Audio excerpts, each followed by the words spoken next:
Hello and welcome back to MFTBT. I'm Mondef, of course, and today I'm going to continue on our quarrying system, but I want to make it a little bit better. You can see I expanded the quarry room, made it a little bit nicer here on the inside. Of course, we still have all of the outside here on the inside of this room. And I had to move the quarry over to get some more ores and things, and I've started it up, so it's about to start digging. I hooked it up to the existing power system, the existing storage system, but I really don't want it hooked into that storage system, because what I want to do today is it's going to mine out all my ores for me, and I want to not have to do, the macerating and the cooking all by myself. I want the machines to do that for me. So when I come in to look at my quarry stuff, I don't want to see a stack of iron ore. I want to see 2 stacks of iron ingots. So that's what we're going to work on today, and it's not very difficult. The first thing to do is pipe this up to wherever you're going to put these machines. I got to get working before those get to here. And then we're going to need a diamond pipe, which I always seem to forget to get out. Diamond transport pipe, right? This will let us sort out the things that we want to work with. So the things we want to work with, we're going to send this way. And the things that we don't, we're going to send that way. The things we don't want to work with, that's the dirt, the cobble, the gravel. Oops, fell out of my room. We're just going to store those. So I'm just going to put these here, like that. We're just going to store those items. So we're going to put some more chests. Just make sure we don't have any overflow here. Like that. There we go. So those items will get stored. The things we do want to work with, which are our ores, for example, like iron ore. Oops. I'm going to have to clear a few of these lines out here. Gold ore, right? What else will come through there? Copper ore, and like these ones, like uranium and apatite, they won't come through in ore form anyway, so they'll be broken and they'll be in their item form. Silver, well, we'll do 10. Where's 10? Where's 10? Search 10. 10 ore. There we go. So these are the items that we want to go towards yellow. And we'll just plop them in there like that. There we go. So those are going to go this direction. The next step is to get them into macerators, right? Because of course we don't want to just straight furnicize them. We want them to be macerated. So here are my macerators. I've got 1, 2, 3, 4, 5. It doesn't really matter how many I've got. Let's do 3. Why not? Right? Now we need to get items into those macerators without overfilling them. And overfilling will make sense in a minute here. But we're going to use a router to send items to these macerators. Why a router?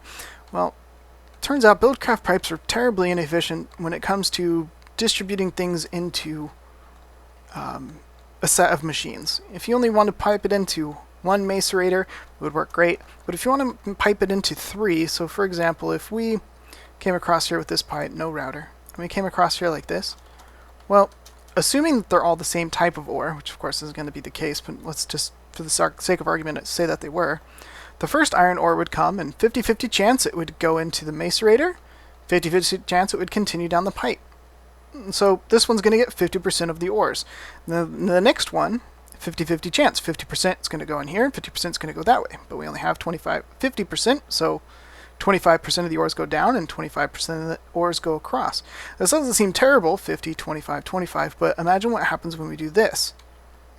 So now we've got 50, 25, 12.5, you get the idea. It keeps going down very, very quickly. We want to avoid that. We want, if there's 3, 33%, 33%, 33%. So we do this with a router and not with pipes. Give me that back. No. Shift. There we go. And we want this to insert whatever gets in here into the top sides of the machines it's connected to, which in this case is our macerators. So, perfect. Ready to roll. And then we're going to need another router. And it doesn't matter where we put this. I'm going to put it here just for the sake of easiness of looking at it. We're going to extract from slot. This is 0, 1, 2, 2. Right? We could have it extract from certain sides and things like that, but I just find it easier. I only ever want it pulling out of this slot That's 0, 1, 2. So we might as well just define it as being always pull from slot 2, right? We could define this one insert into slot 0. That would work. That would not cause any kind of problem, and would run just fine. But I don't see any reason to do that unless it's necessary. Let's see here. We need a wooden transport pipe.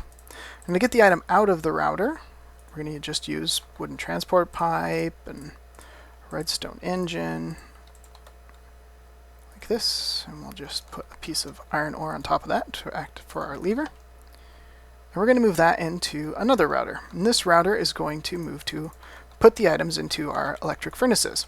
Now I put these in a nice neat row, but they really don't need to be that way. They can go up, they could go like this, they could be like shaped like that. As long as they're connected, they're part of the machine network. So yeah, we'll just do this one like that. And you know what? Let's go ahead and change these. Let's make this go vertical too. Looks nicer, right? Yeah, it looks better. Alright, so those will go into there, and then we ran out of a little bit of space here. Just put the router up here. The point of this is it doesn't matter what the shape, whatever fits your design of your room is what matters, not how you actually position these blocks. It does not matter. This will extract. Let's count the slots here. 0, 1, 2 again. So extract from slot 2, and that will now contain all of the things ingots after they're cooked. So wooden transport pipe, right?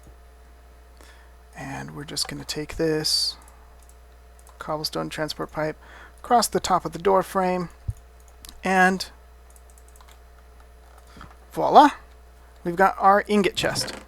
Everything will auto-smelt. Pretty cool, pretty cool. Don't believe me? Well, it'll work. No, it won't work. Somebody back there is being like, it's not going to work, Mondef. Nothing has power. And you're right. Nothing has power. We're going to need to put a generator back here. Right there. Now, I only need to power the IC2 machines. Specifically, I don't need to power these routers, because they're from factorization, and they don't take IC power. In fact, they don't take any power at all, which is awesome. But there we go. Now all those machines are powered and running and ready to roll. Item will come down. Oh, you know what? Look at this issue. Connects to the macerator. That's bad. In some cases, it may not be a big deal, but we don't want this macerator getting more of any ore than any of the other two, so we need to fix this. So there's a couple ways we can do this. The easiest way probably is just make this go down. Change these, whoops, don't use pipes when you're trying to work with these. Change these to the black direction, which is the down direction. Yeah, you can see on accident a few of them went in there. Now it's going to try to macerate sand, which of course doesn't make any sense. I saw a piece of dirt go in there. Maybe I didn't. No dirt. Okay. Well, that's it really. This will work. This would be good to go. Ores come in, get distributed, get pulled out, get sent across to here, get distributed to be cooked, get pulled out, get sent into our ore chest. No, it's not the most efficient system. Yes, there are still problems with it. We'll continue to work on it. But for this time, we're all done. Thanks for watching MFTBT.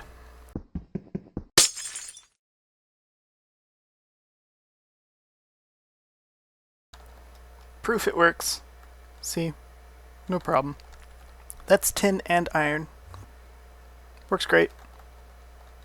Anyway, that's all. Catch you guys later.